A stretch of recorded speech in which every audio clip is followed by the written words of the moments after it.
एवढा आनंद झालाय म्हणून तुम्हाला सांगू,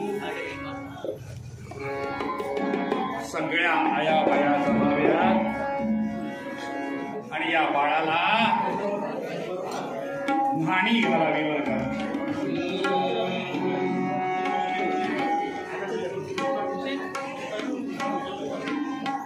सगळ्या ऋषीपत्न्या जमतायत आणि बाळाला न्हाणी घालतायत.